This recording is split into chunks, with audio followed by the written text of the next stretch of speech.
pessoal! Hoje eu gostaria de falar sobre a teoria dos motivos determinantes, que a gente estuda no direito administrativo quando estudamos ato administrativo. Mas antes de tratar especificamente a respeito da teoria dos motivos determinantes, nós precisamos conhecer e saber o conceito de ato administrativo. E o ato administrativo é o ato jurídico praticado pelo agente público no exercício de funções administrativas e dotado de finalidade pública.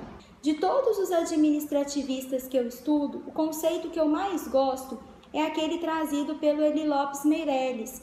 E ele conceitua ato administrativo da seguinte forma: é toda manifestação unilateral de vontade da administração pública que, agindo nessa qualidade, tenha por fim imediato adquirir, resguardar, transferir, modificar, extinguir e declarar direitos ou impor obrigações aos administrados ou a si própria. Então, o ato administrativo é aquele praticado no exercício de um poder público e tem como objetivo principal a consecução do interesse público.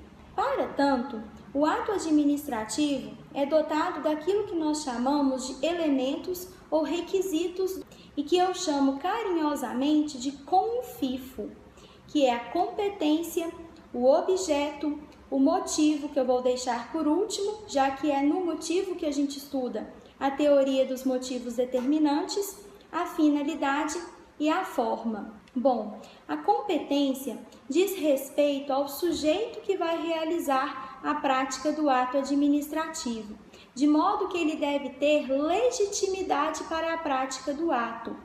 O sujeito ele tem que ser competente para a prática do ato administrativo. E se houver delegação para a prática do ato, haverá então acumulação de competência.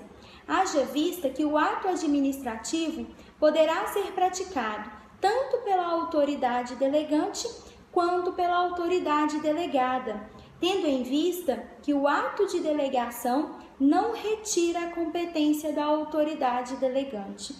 O objeto consiste em determinar o efeito jurídico imediato que se quer alcançar com a prática do ato administrativo. Significa identificar qual o resultado prático que se quer atingir com a prática do ato administrativo. A finalidade significa que todo ato administrativo deve sempre ser praticado com vistas a atingir o interesse público, de modo que o agente público nunca, jamais, em tempo algum, poderá praticar um ato administrativo com o objetivo de atingir a um interesse privado, sob pena de incorrer no abuso de poder na modalidade desvio de finalidade, que viola os princípios da impessoalidade e da moralidade previstos no artigo 37, caput da Constituição da República. A forma é o meio pelo qual se exterioriza a vontade da administração pública e constitui um requisito de validade para a prática do ato administrativo. Regra geral, a forma é a escrita, mas admite-se também a forma verbal, como, por exemplo, quando um chefe dá alguma ordem para o seu subordinado. E por último, nós temos o motivo, que significa os pressupostos de fato e de direito que ensejaram a prática do ato administrativo.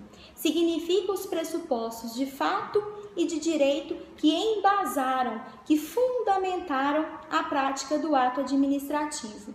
E que é diferente da motivação, porque a motivação é a exposição dos motivos que ensejaram a prática do ato administrativo.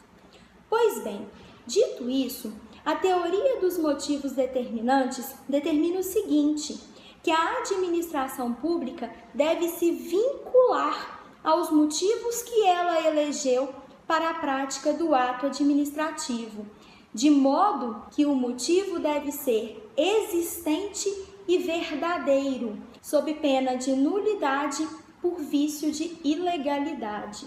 Então, vamos imaginar a seguinte situação envolvendo a exoneração ad nutum.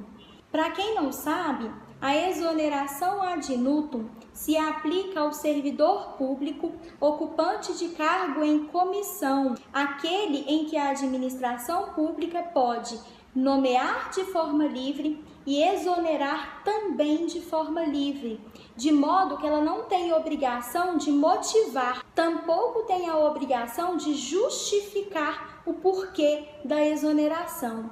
Entretanto, se a administração pública motivar, o motivo passa a integrar a validade do ato administrativo, de modo que, se o motivo for falso, se o motivo for inexistente, o ato administrativo será nulo. Então, se a administração pública vira para o servidor público, ocupante de cargo em comissão, e justifica para ele que está exonerando, tendo em vista que precisa reduzir o pagamento de folha de pessoal, e no dia seguinte coloca outra pessoa para trabalhar, o motivo alegado pela administração é falso, é inexistente, de modo que o servidor público tem direito à nulidade do ato administrativo. O motivo é inexistente, o motivo é falso, e a teoria dos motivos determinantes